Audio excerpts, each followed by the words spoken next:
Why is the Socialist Equality Party calling for an active boycott of the Voice referendum? This referendum is a sham. It's not democratic. It's a false choice between two wings of the Australian ruling class.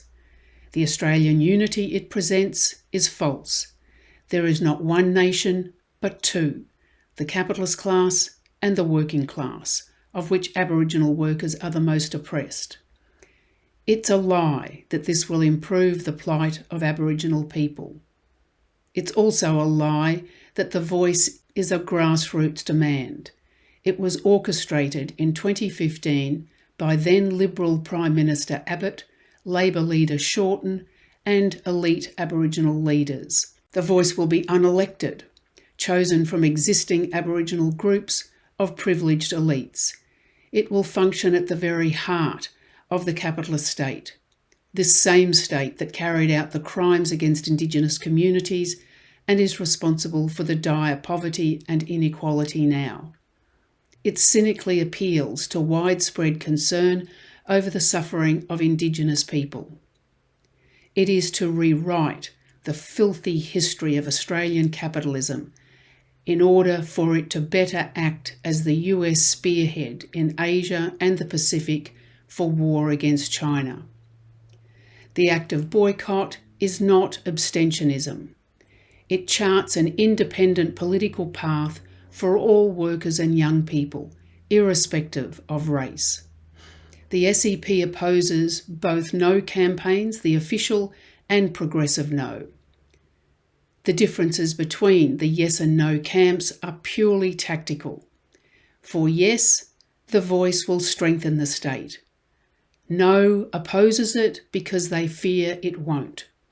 For the progressive no, like Lydia Thorpe, it doesn't go far enough to establish an Aboriginal capitalist elite.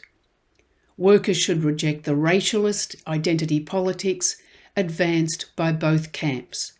Its aim is to divide. Workers must unite internationally.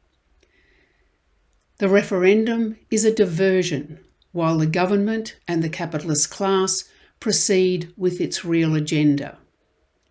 Both camps of the referendum agree on the program of war that would place the population of this country on the front lines of what would be a nuclear war.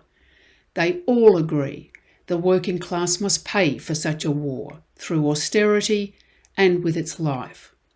The Albanese government has spent in 1 year almost $800 million on the US-NATO war against Russia in Ukraine. Who voted for that? Who voted to spend $368 billion on nuclear-powered submarines? There was no referendum held on AUKUS. These decisions will all lead to nuclear war. They were decided behind the backs of the population. Because of compulsory voting, we call on you to cast informal ballots. An act of boycott, however, is not just an individual act of protest. It is a conscious decision to reject both sides of the referendum. The only force that can stop war is the working class.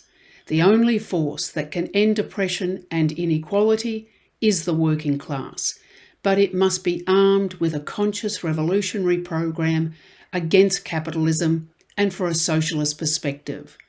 The SEP fights for this independent political program.